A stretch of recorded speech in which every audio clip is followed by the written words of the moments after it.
Wow.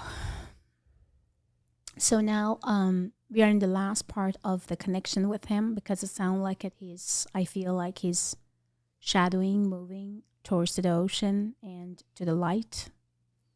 Any questions you guys had for him or having for him right now? Is he at all disappointed in the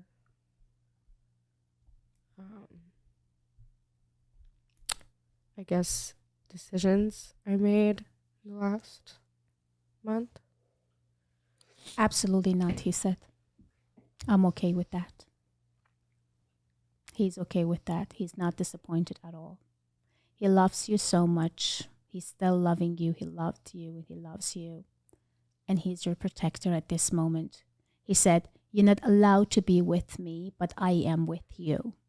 So that means that our way is separate right now. You need to move on. You need to move forward. You need to make a decision. You need to have a new life.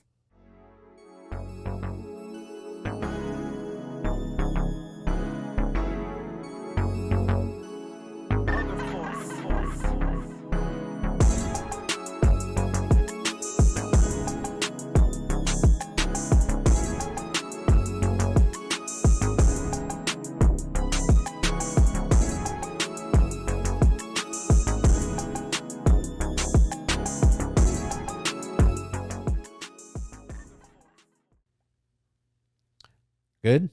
All right. We don't do any kind of weird intro. We just do like Joe Rogan and we just start talking. Let's do that. Yeah. How are you? Doing great. Fantastic. And I would love to talk about the name that you picked because, to be honest, it was the most touching, amazing, and fantastic name I ever heard. I came early, so I parked and I just looked into the building and just saw that name and just remind me about ocean, light, sun, and hope. Yeah. Which is we should never give up on hope in any ways. And I'm so grateful to be here. And I am so happy to hear about every single stories that you told me earlier before we start our podcast. It's really touching my heart, touching my soul. And I'm here to do everything to helping others. Nice. Can I have her just pull? Can you just pull it just a smidgen closer to me? But that way? Oh yeah. Oh yeah, that's better. Perfect. Yeah. How are you? How am I? Yeah. Good. You nervous? A little bit. You are? Yeah. I don't think I really knew what to expect with this one. There's nothing to expect. Yeah, I know. This is what happens. No expectations ever. We sit down in the podcast. We just start chatting. Yeah. And whatever's said on the podcast is how it goes. Chatting. I love it. I don't get nervous anymore. And you do a lot of public speaking. I do a lot of public speaking, yes, of course. And the one thing that is pretty much funny right now, which when she said right away that I'm kind of don't know what to expecting, I am tapping or I felt the energies of the boyfriend, which was very touching for me. I don't know what happened 3 days before that even had happened between you guys. Mm-hmm. He is trying to tell you that he owe you the apology for whatever had happened 3 days or 3 nights before. And it sounded like that still wanted to tell you something that he wanted to text or he wanted to communicate, and he hold himself back for it because he didn't want to hurt you or make you to feel nervous or uncomfortable for him. Mm-hmm. He felt you went through with him a lot and enough is enough. That's actually kind of crazy that you say that. I went to a psychic medium a few months ago. His name is Bill Phillips. I don't know if you've ever heard of him, but he kind of said the same thing. He said that he's apologizing for something in the phone. He said there's a text message or something, and that he says when you see it that he's sorry. I don't know what that means. But this is the second time somebody said something like that. I believe what I feel, he did not really was proud about how he basically brought you into his life the way that it was. It sounded like he felt as a failure. He felt weak. And he believed in one thing, that you could deserve much better. But however, he was very unhappy and uncomfortable about what he couldn't say or ask or even done better to. He just very sorry the way that you found him. It sounded like that he's almost crying out loud by saying sorry. Do you or could you just forget about that image or vision that you saw that day, that night, that moment? Am I still hurting? Am I still there? What did you done after that? It sounds like that he's worried and concerned. Even you kind of think that you moved on or kind of you're okay now, but he still feels like that vision, that image, that moment hurt you and touched you a lot. Oh, yeah, for sure. I mean, there's nothing. He said sorry about that, and he said, I could do much better, but I didn't know how. I was desperate, and I didn't know what I'm doing, and I'm sorry for that. Yeah. No, I know he's sorry. I know he's sorry, but that was the hardest day of my life. You know, that was because I've talked about it before. I feel a lot of guilt for it. He was all that I knew for 5 years of my life, and I'm only 22, so that, is a pretty big chunk of my life. And I don't think I would even be the person I am today if he hadn't come into it. I think he taught me a lot of things, for sure. He's talking about the fries, ketchup. I just had fries before I came here. Okay. That's fucking weird. That's so weird. Yeah.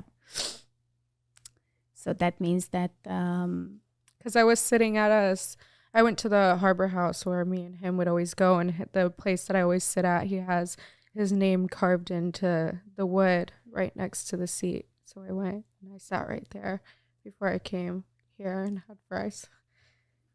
He was with you then, and he is with you now. He's here. You can ask him any questions. That's hard. It's very touching. Yeah. It is. And he missed you so much. I miss him too. And he's crying right now.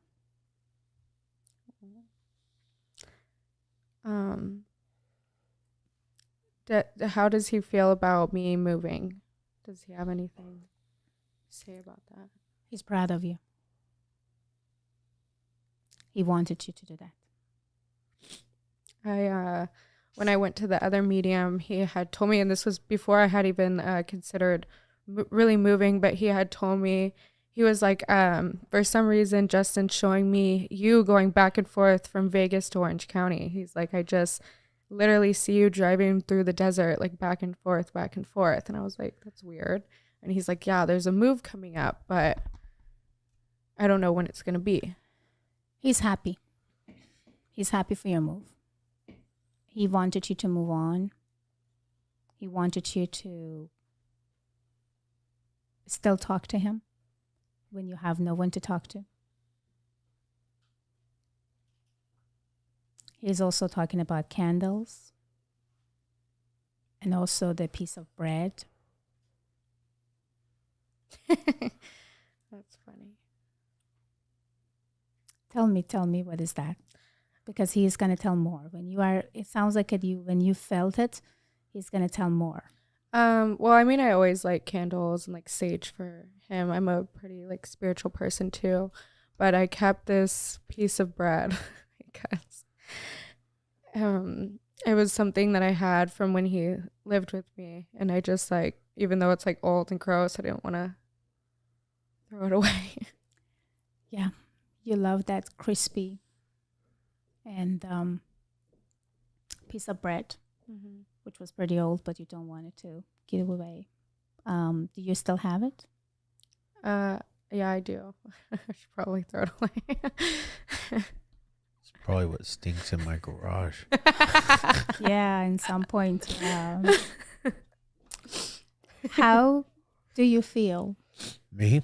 Mm-hmm.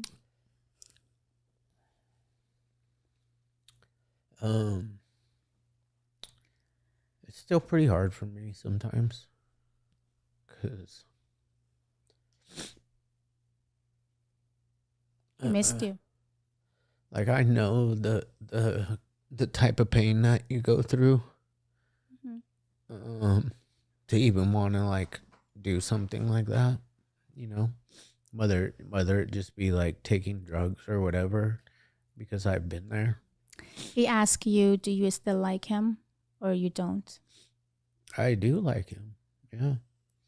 There's been times when I yelled at him. I was pissed off at him for, not reaching out. He said that, and he asking now that, are you still mad at me? No, I'm not mad at him. I mean, I understand. I'm more hurt. Not like hurt, like sad, I guess, would be more the appropriate words. Because I actually, he may not have known this from me, but I really loved him, and thought of him like as a son. That's exactly how he felt about you. That's why he said, I miss you and hope you're not mad at me for what I did. He doesn't understand still why and exactly what happened. He just can't refer to it.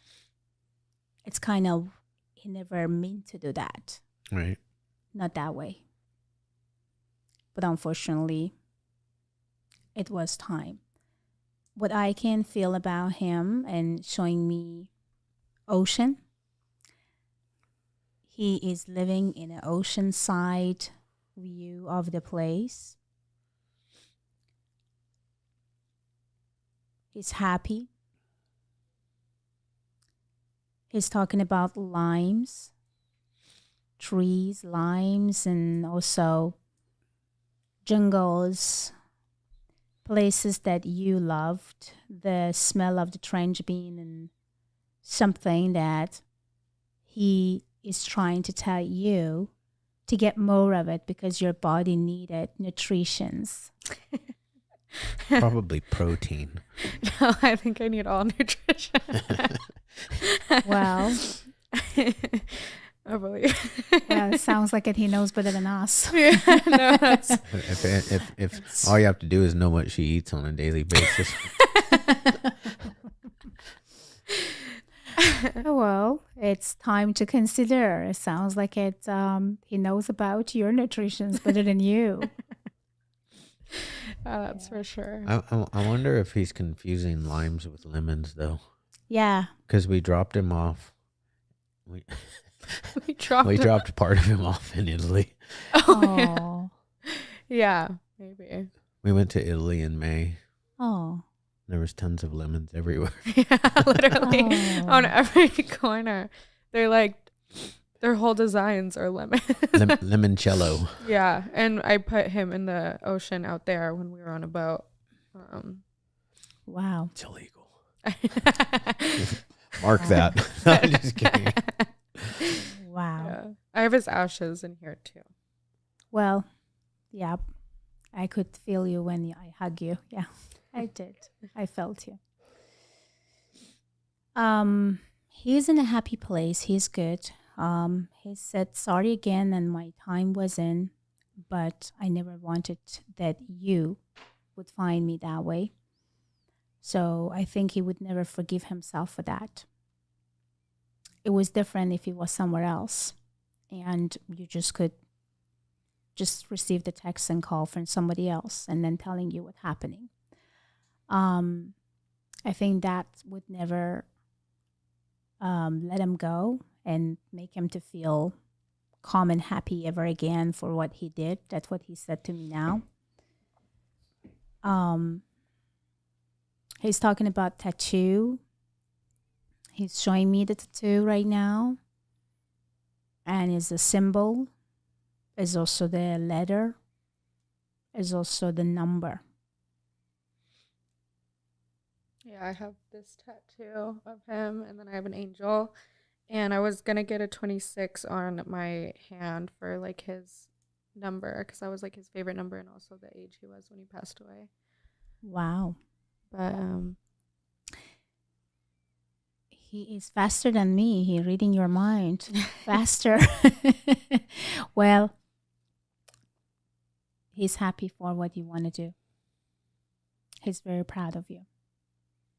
Thank you. And told you what exactly I told you 3 years before I passed. So what happened 3 years before he passed? 3 years. 3 years before. Recall something or that some reminder, something that he wanted you to change. Mostly believe in yourself and to not allowing those negative thoughts, movements, or people or person go under your skin. So it says, whatever I said, I wanted you to remember for the rest of your life.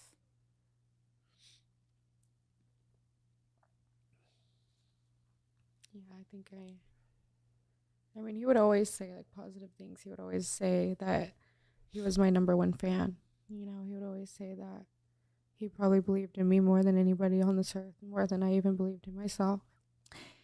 Did you ever consider yourself as I'm not enough, or basically, of course we do. I mean, like, we're all women. Yeah. We kind of think about like we are not good enough. There is something wrong.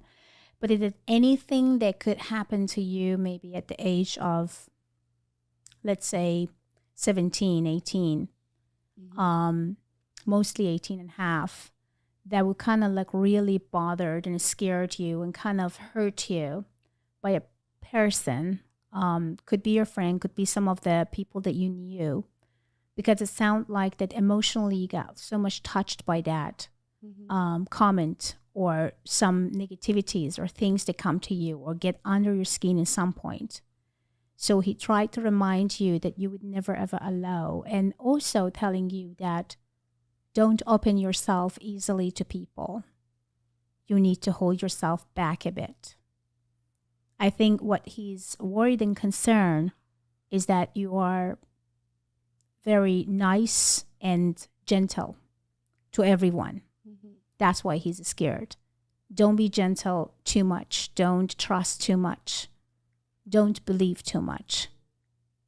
Give them some time to show and prove themselves to you. Don't open your heart easily to people. He wants to protect you for the rest of whatsoever is going to be in your life. He's actually telling that he's your protector and he will watch you. Make sure that you're okay. But make sure that you're holding in a lot of stuff, especially before something big is going to happen. He's telling, don't publish, don't say, don't mention until you get it done. Sounds like it.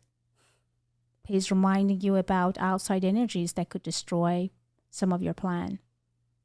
Make sure that you're not trusting and not telling out loud. That makes a lot of sense. You got to create in the dark room. Yeah. Yep. And it is actually true with the respect of him and what he basically tried to warn her for, it's true.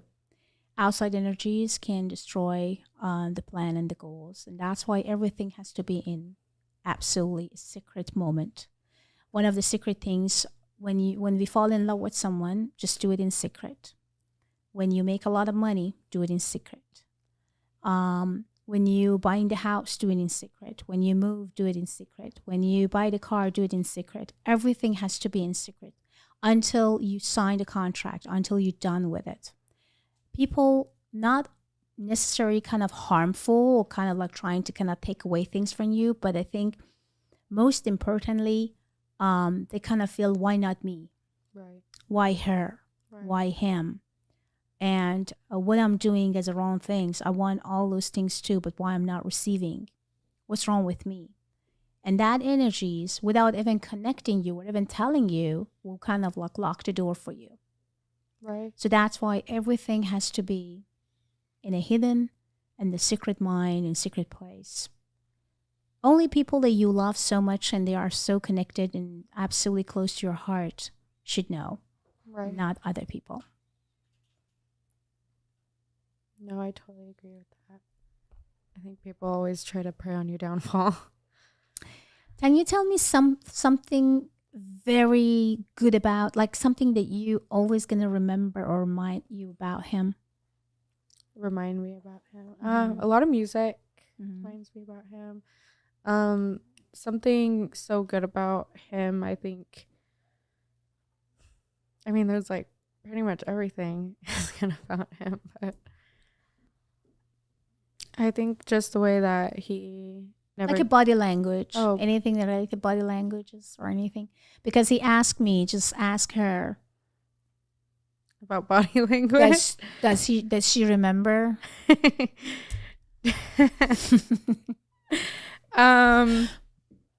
It could be pretty secret, but do you remember?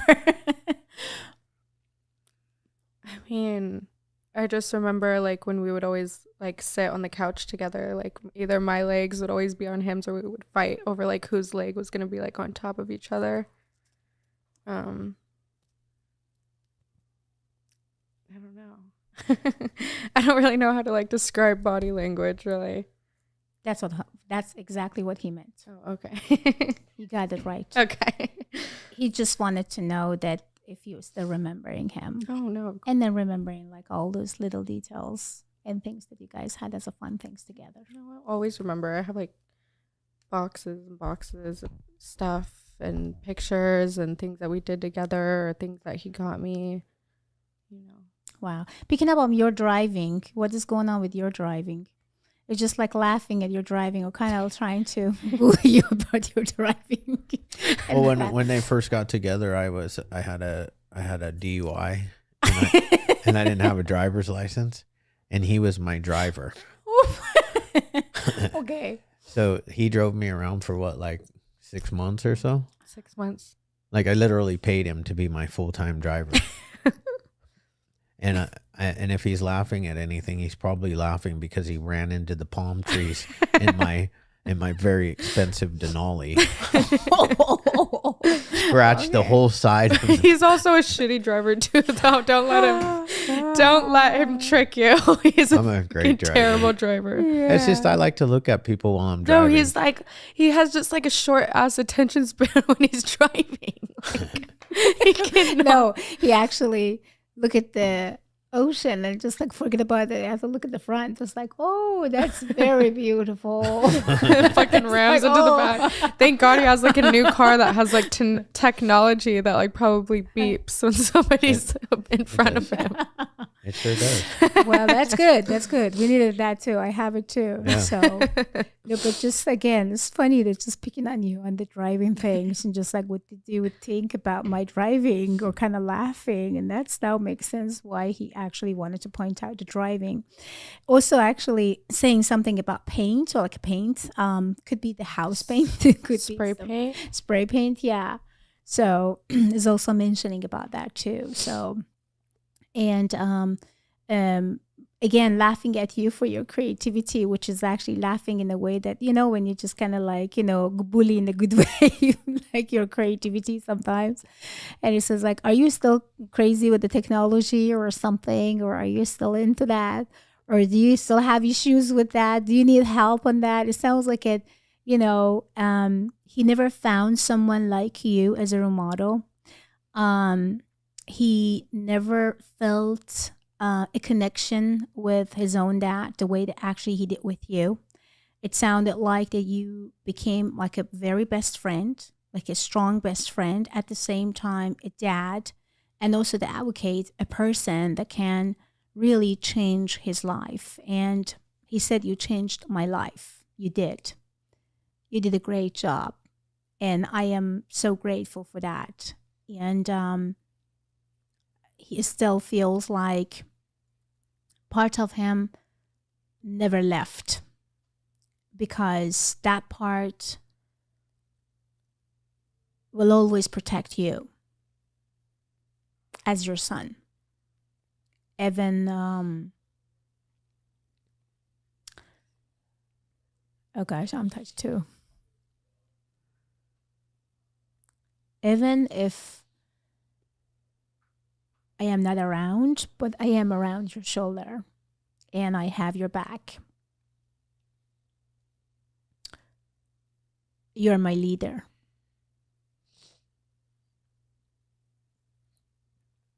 So,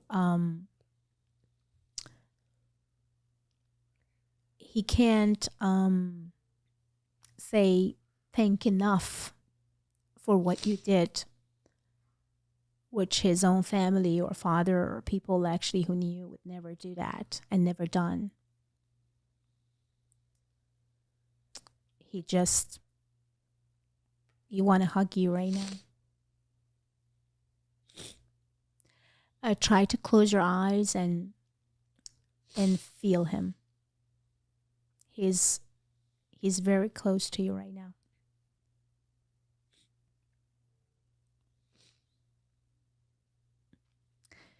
He's holding your hand.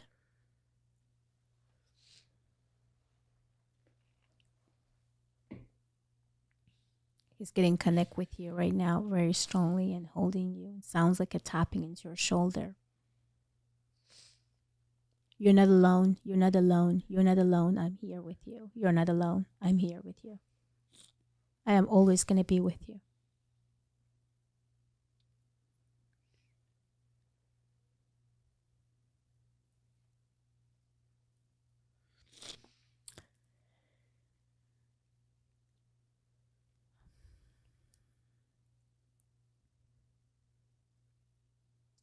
Wow.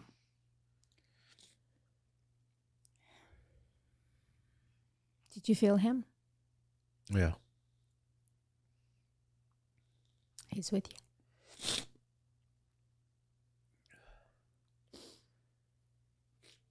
The part that, like when you talk about like the stuff that I gave him, that it's really like his family just couldn't give him what I could give him, and it's just, and it's, I never like blame like his parents or anything for any of that. I actually like really sad for them and their loss. I just lived a different life, and I think the last 5 years of his life, he got to experience like, things that not everybody in the world gets to experience, going out to lakes and boating and jet skiing and snowboarding and, just like family stuff. And, he was always in the car with us, always going on the family vacations with us. So I'm grateful that I was able to give that stuff to him, He said that too. He said, I never experienced anything with anyone, the one that I experienced with you. You taught me how to live. taught me how to be strong. You even taught me how to I fight with my weakness. And I did.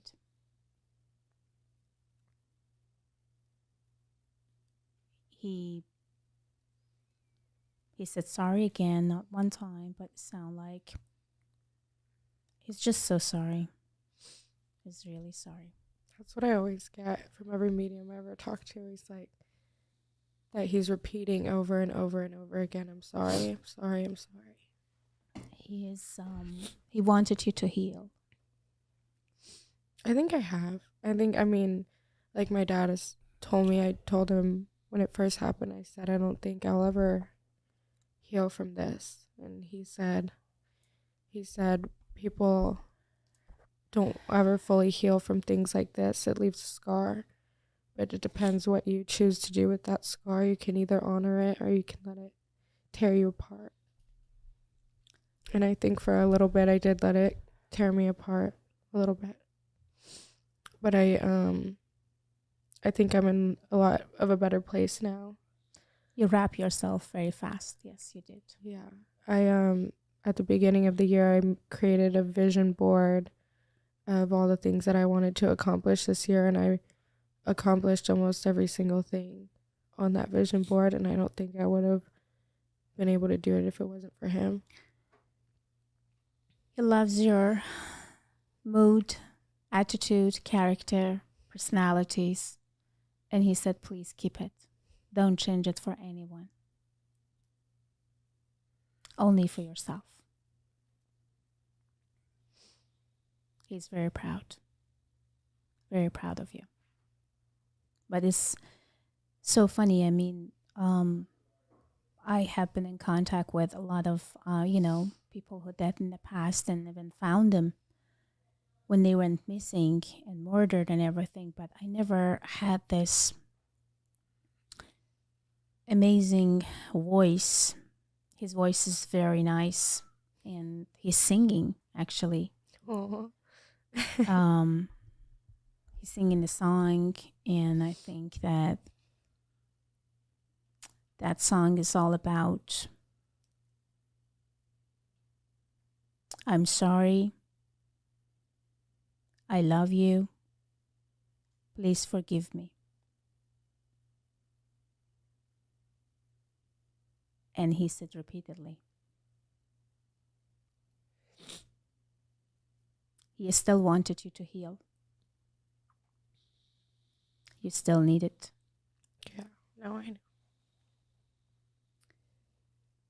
Have more time for yourself and, do things that really make you to feel calm. He's also suggesting you to not go to the places that you guys went together.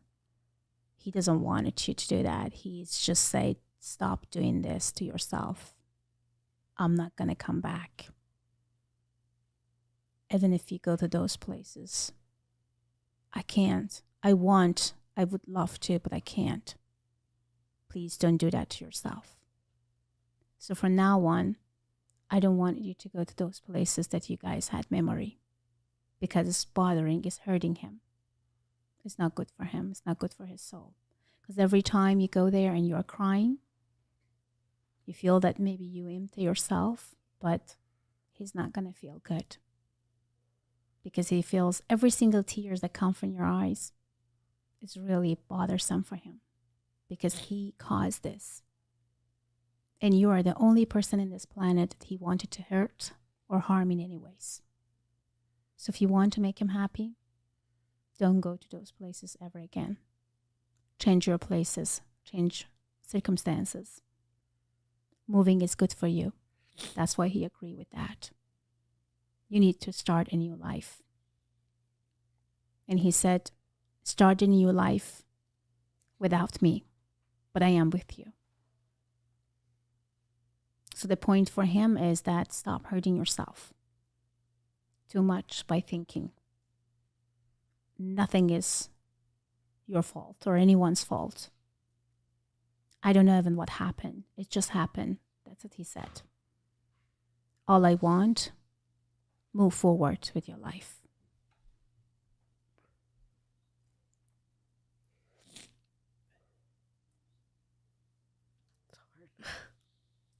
Very wise person. He's super wise. You see how much he loves you? He loves you so much that he can't handle to see that you hurting yourself by repeatedly going to those places that you shouldn't go. That you guys went together. Don't listen to those music that we listen together. That's all his words. Don't do it. Don't do it. Don't do it. I don't want you to cry. I don't want you to harm yourself. I don't want you to do any of those. Stop doing that. He get hurt. Wow. So now we are in the last part of the connection with him, because it sounds like I feel like he's shadowing, moving towards the ocean and to the light. Any questions you guys had for him or having for him right now? Is he at all disappointed in the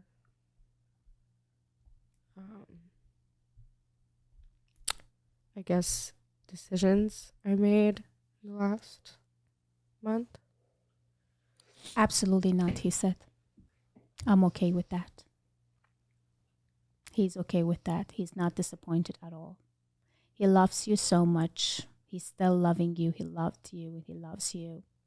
And he's your protector at this moment.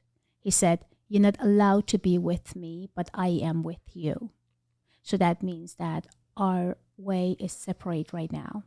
You need to move on. You need to move forward. You need to make a decision. You need to have a new life. You need to have a new you without me. You have to accept I can't be there anymore. So that's why move forward with your life. And any decision you made, he's accepting, respecting, and loving. So don't be hard and harsh to yourself, he said. Does he think that I'm like going on the correct path? He said yes. He said yes.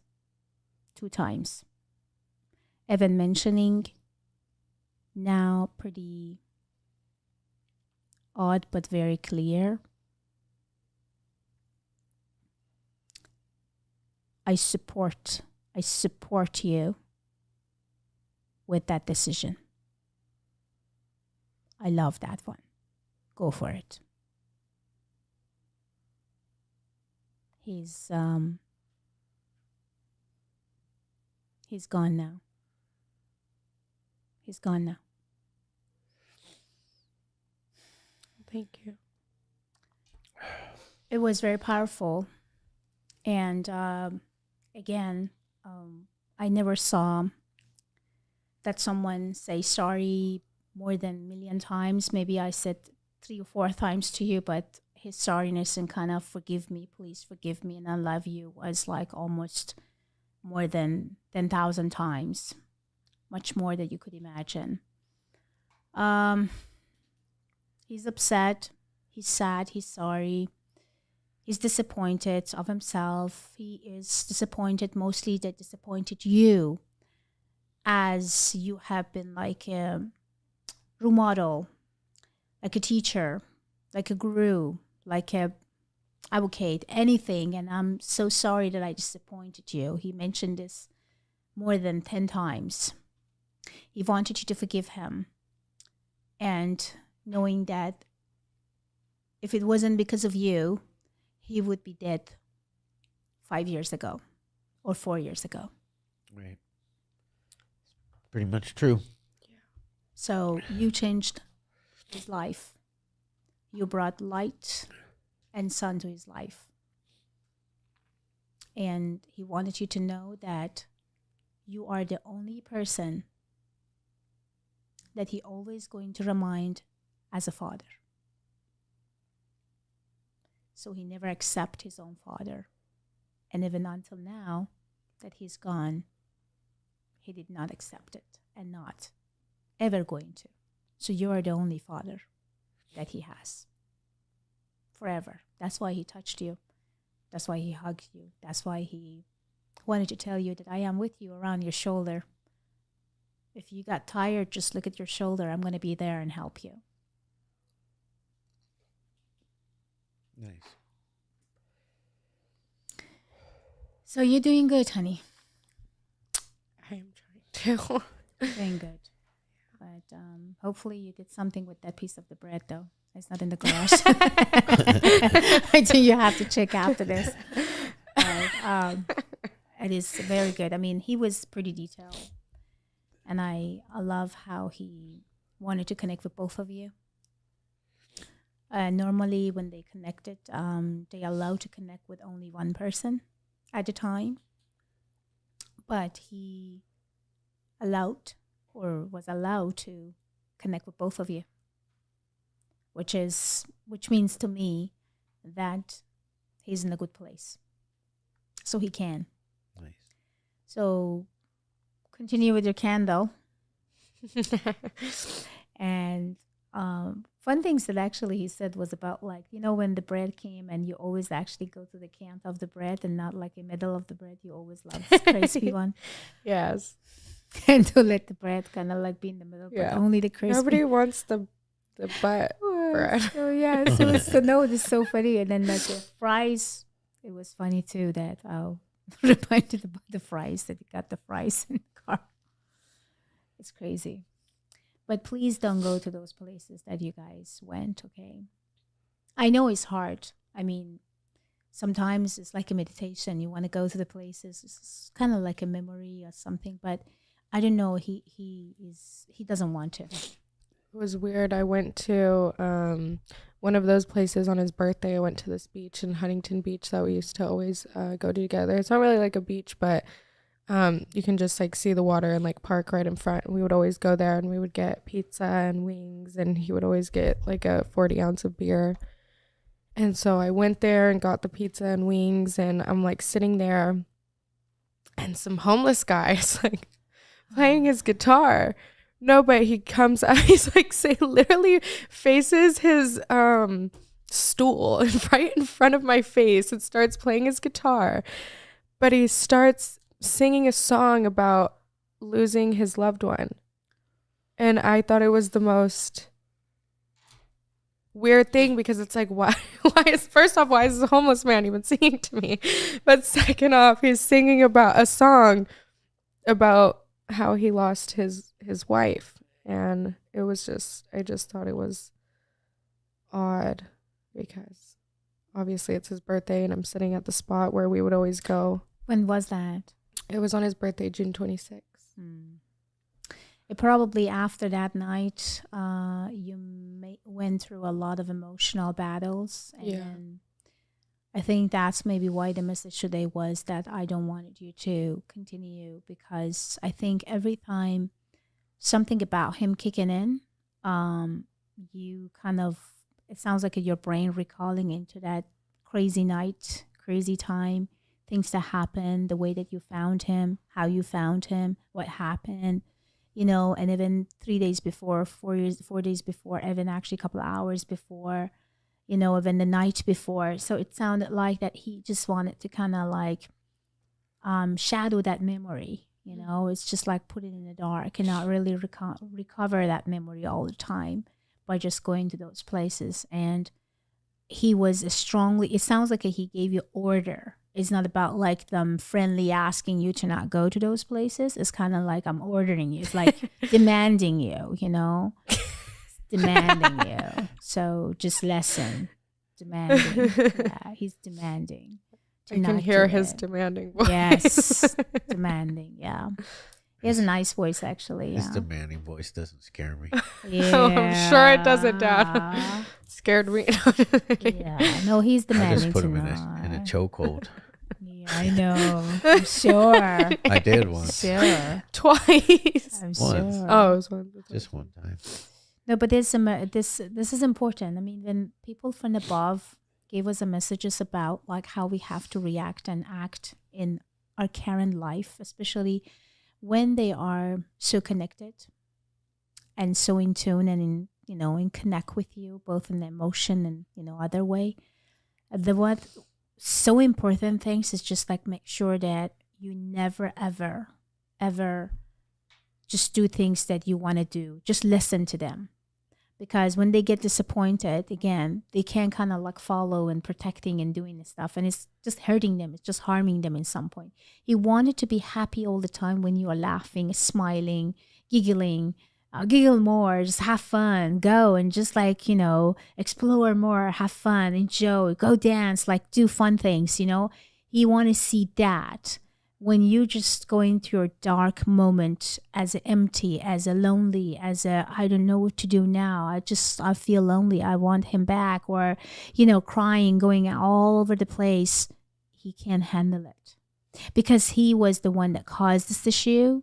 So you put more guilt on him, so he's not going to feel free and feel happy there. If you want to make him happy, be happy as much as you can. Stop crying, stop worrying, stop anything that could make him to feel uncomfortable about what he did. Because anything that harm you one time, it will harm him at this moment 10 times, because he loves you and he feels guilty about what he did. That's why he said sorry more than 10,000 times. Yeah, and I can see that. He's very, very sensitive. He's a Cancer. Of course he's sensitive. Of course. Everything is huge. Everything is matter. Yeah. So tell me more about yourself. I mean, we're talking about everything, but not yourself. I mean, like, tell me about your story. Because he asked me to ask you about your stories, because he said if he did not tell me about his story, I would be dead 5 years ago, 4 years ago. So he changed my life by told me his story of life. Yeah. I mean, probably we went through a lot of the same struggles, obviously a little bit different, but at the same time, I struggled with addiction and low self-esteem and mental health issues. And my dad was a workaholic, so he was gone a lot. But the one thing that my dad always did growing up as a kid, even though he worked a lot and wasn't home all the time, he made sure that he took his family on family vacations often, at least a couple of times a year, where the whole family would go, which is like what has, transpired into my own family and my own kids' lives. So you have a good memory of those summertime, what kind of traveling, trips, winter, both. Skiing, both, yep. Everything. Wow. So I gave that to my kids, and then he came in, I guess it would be like 6 years ago now.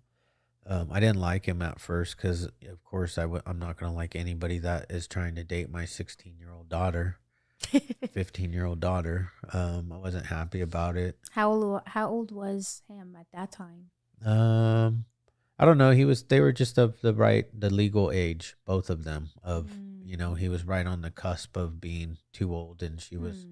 It was whatever is legal in California is about where it was. Oh. But he was a tiny bit older, right? I didn't like him at first.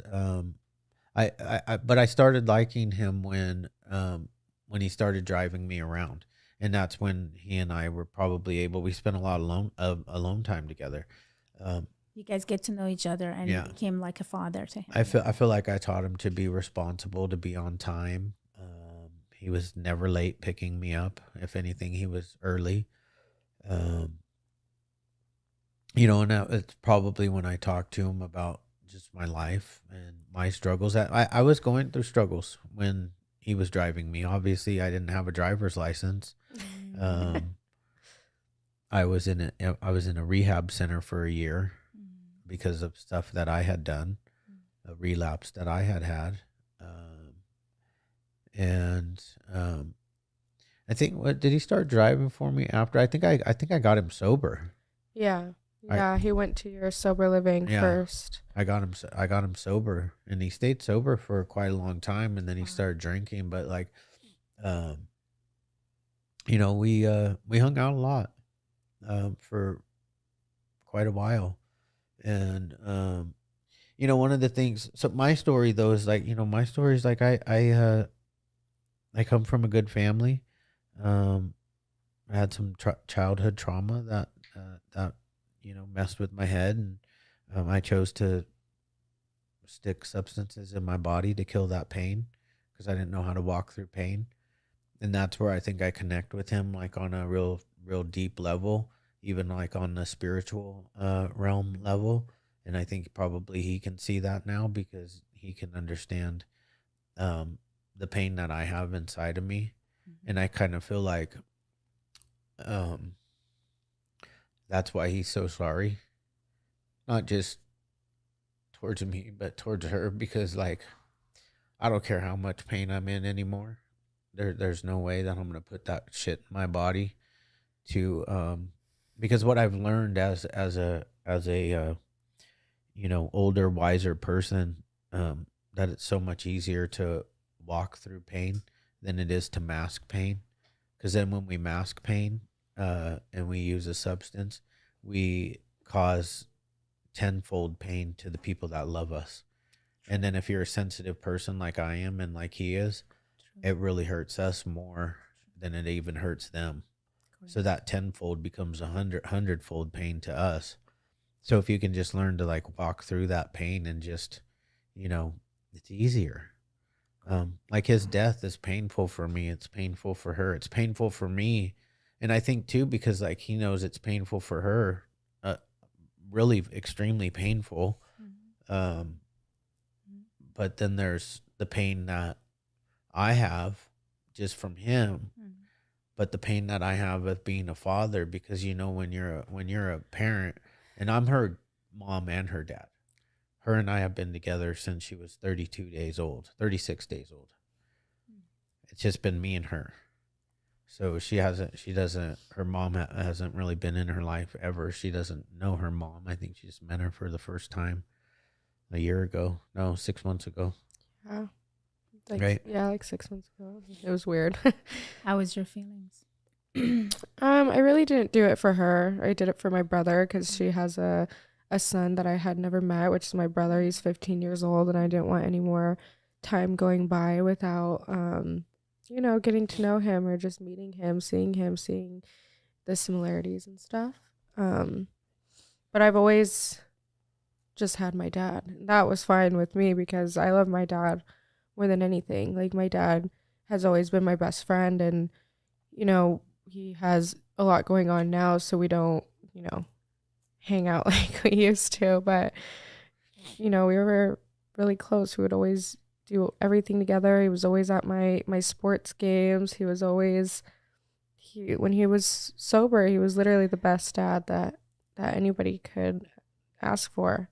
And I still listen to like all the playlists that he would play in the car, and I think like 2010 was probably like the best year of my life. I think it was 2010. I don't know what year it was. The year when you were sober, but I wasn't like super young, but I was like kind of in like some middle age. But I just remember listening to those songs and just how much I loved my dad and all the fun things that we would do together. Well, you guys mean to come to each other's life because you had a lot of emotional scars, which is you got healed by her. I think the day that she born until now, you guys just healing each other's, actually helping each other's, holding each other's hand, and pulling each other's when none of you guys would have any type of like a power to walk forward or to move forward. I mean, those are facts, because if the day she was born, if you really want to know my story, the day she was born, I was sitting in La Puente with these Chicano gang members. And when I say that, I mean real stone cold killers. And I was buying drugs from them, and I was transporting them down to San Bernardino. And the day she was born was the day that I made a decision to do something different with my life. Yeah. And that something different is this building that you're sitting in. It's a drug and alcohol treatment. It was the, see, a lot of people, I say this on the podcast and stuff often, like, she saved my life. She's my angel. I wouldn't be alive. And that's why the whole thing like fucks me up because like, I say it on the podcast too sometimes. It's like that the little girl that saved my life is, you know, the same little girl that 21 years later found her fiance dead. And that's the reason why this podcast exists. When she was born, it's the reason why all my other business exists. The reason why I help addicts and people with mental health issues that suffer from pain, the same stuff that I suffer from. That's why all of that exists, because she was born. And then 21 years later, this podcast is born because of her pain. Because the phone call that I got on September 11th of 2022. So this podcast exists, and this podcast is more than just a podcast. It's a movement. Like I'm not gonna stop sitting behind this microphone until 300 million people have heard my voice, and 20 million of those people are standing beside me and following me and listening to me, so that I can create change, so that other families don't have to go through this pain. Because currently in the United States, 300 people are dying every single day from fentanyl, and did he know he was doing fentanyl? Probably. Did he know that the pressed Percocet that he was buying off of the street was going to kill him that night? No. He didn't. Absolutely not. He didn't. And did he think for a second that she was going to be the one that found him? No. But, I'm one of those type of people, like, give me pain, it fuels my fire. Mm-hmm. And, and I won't stop. I don't have anything left to do except for be loud and be, and create change and bring people back together in this horrible divided country. We allowed, and I'm never political when I'm saying this, but we allowed the media and our politicians to divide us based on stupid crap so that we would be weak. And, this fentanyl crisis is, I'm hoping to be the voice that brings everybody back together so that we can fight them. You are the voice. And I am sure a lot of people, a lot of boys and girls, they are going to listen to you and listen to your voice and will be united together with you to make sure that no one else get hurt ever again by bad things. Yeah. And I'm sure that everything that happened to your life, it meant to be. From the moment that you met the mother of her, from the moment that she said that she's pregnant, the moment that all the fights started and all the craziness just happened, and the moment she born, everything in her life was meant to be. And even now, when your loved one is not here, when he's gone, it's also meant to be, because it has some meaning to changing life for the millions of people out there. All we have to do is just give them info and help them to adjust themselves, to be accepted by public, to be loved by other people, to also encouraging family members to respect them, to love them, to not judging them, to not comparing them. And I think what you have at this moment is not the little things. It's actually an ocean that you want to wash off all the negativities, craziness, and everything that we may have and going to have in our thoughts just because we are not normal or average or whatever, An average person has to kind of like get up at that time and then go to high school, do things, go to university, get your things done, and get married and go through this and go through that. And it's like not everybody should do the same things. We all have our battles and craziness and everything. But what is important is that how we accepting each other, respecting each other, and also helping each others. Yeah. So your voice matters a lot. Thank you. That you think. Yeah, I truly believe that. I mean,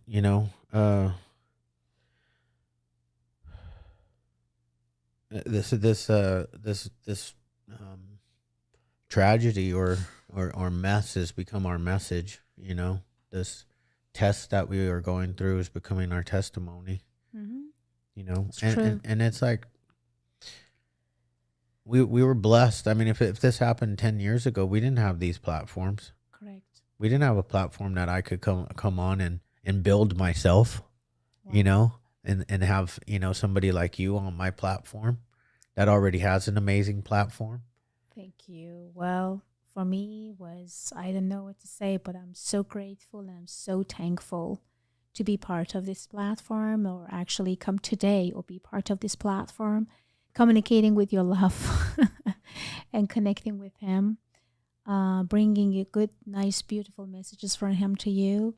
It was, again, if I have a gift, which I used that for almost so many years, almost all my life, which I still don't know what it is. Yeah. But it's fantastic, and how I can connect people to each other, and how I can even find the bodies and missing peoples when they actually went missing for 10 years. Yeah. I just say, well, that's miracle. And I have to thank you guys to bring me here and tell me your story as loud and clear, as honest and as perfect. It's touching my heart, and I will do everything what goes from my power to make other people pay attention to what you have to say. Thank you. Will you do one thing for me, but as we close out, and just tell my viewers just a little bit about yourself and your bio? Of course, of course. So people know me as a Dr. Fia Johansson, or Persian medium, and I have been work as a medium for almost, again, I think from the age of 14, 15, back in Stockholm, Sweden. So I was in many cases there back then, and then I came to United States about like 14 years ago. So again, I got involved again with many cases, and again, I have a doctorate of psychology and human behaviors, which has actually helped me to get to know people better. Together with my gift, I could kind of connect with people's heart and deeply get involved with them. I'm not like a psychologist that labeling everyone. Kind of, oh, you have that diagnosis, you have that disorders, you have this and that. No, I just say we're all human being. We can heal. We can heal each other. We can go through the healing process together, not alone. And if we have a good resources and good support, we can absolutely succeed with anything and everything in life. And everything, and absolutely everything is possible. It's beautiful. Thank you so much for coming down and spending some time with us and being part of our platform. It was really, really nice. Yeah. Thank you for having me, and thank you for, again, the opportunities that I received from you guys.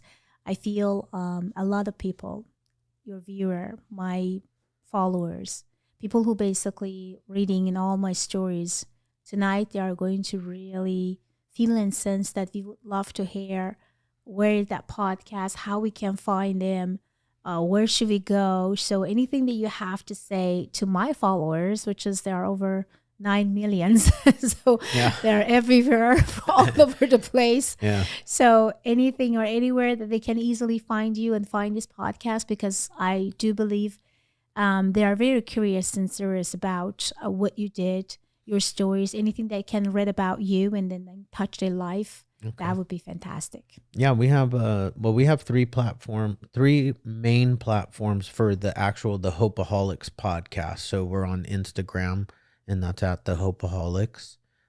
We are also on YouTube at the Hopeaholics podcast, right? And then Spotify, just the Hopeaholics. That's where our podcast is. I also have 6 different treatment centers in California. The main treatment center is called Hope by the Sea, and people can find that at hopebythesea.com. Wow. Yeah. And actually, there's a couple ways to connect with us on Instagram. You can click to call. You get you my actual normal co-host he picks up the phone often, Amazing. or on the website. Yeah, so we're we help anybody that has mental health and addiction problems. We have multiple treatment centers and multiple platforms to help them get the help that they need. So, so you believe, as I believe, that everything is possible.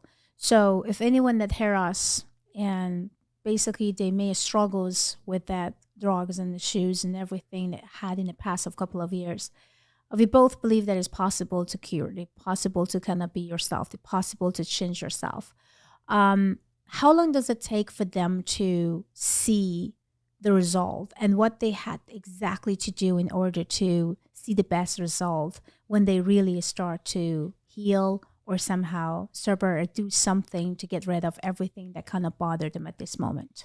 Well, I mean, it starts. That's a very I think it varies. It's a diverse question, but my belief with that is it starts right away, and you get out what you put in. So the more work you put into, changing your mindset, because at the end of the day, the whole entire thing is changing your perception and your mindset.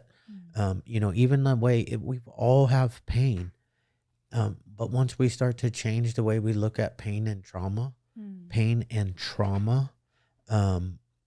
we really start to heal, and that healing process starts right away. And then for me, it's like based on how much work do you do, and then what do you start filling your mind with? Do you continue to fill it with junk, or do you continue to fill it with only positive stuff? I no longer listen to negative things. I fill my mind with positive motivational speakers. I do when I'm in my car. I become a nerd and I just listen to audiobooks on leadership. And that's how we heal. I mean, it's in therapy. I love therapy. I mean, I think therapy is great, and the reason why the treatment centers work. When you have another person going through the same thing that you're going through, there's so much healing in the peer support. Exchanging words, encouraging each other, and basically understanding the pain of each other's. That's pretty important. Yep. Wow, that's amazing. Well, I would highly recommend whoever, if you guys have any sort of struggles at this moment and kind of believe that maybe it's over, maybe my life is over because I lost my wife, I lost my husband, or I lost my kids, or I lost my parents just because of my character, attitude, personalities, or any type of the things, or, I hate myself and all this stuff, don't give up. So as you can see, there is people who never gave up. And right now they are pretty successful about anything and everything. They know what they want of life. And most importantly, you guys not judged, correct? Right. So your centers, they are not judging them based on what. And you guys there for them 24 hours. We are 24/7. So again, say the name by your mouth. Yeah. Hope by the Sea. Hope by the Sea. Hope by the Sea. Yep. Don't forget about it. Cheers to Hope by the Sea. Yeah. Don't forget. All right. Thank you. Thank you for coming in. You're welcome. All right. Thank you so much. Have a great one, guys, and bye. Bye. Bye. So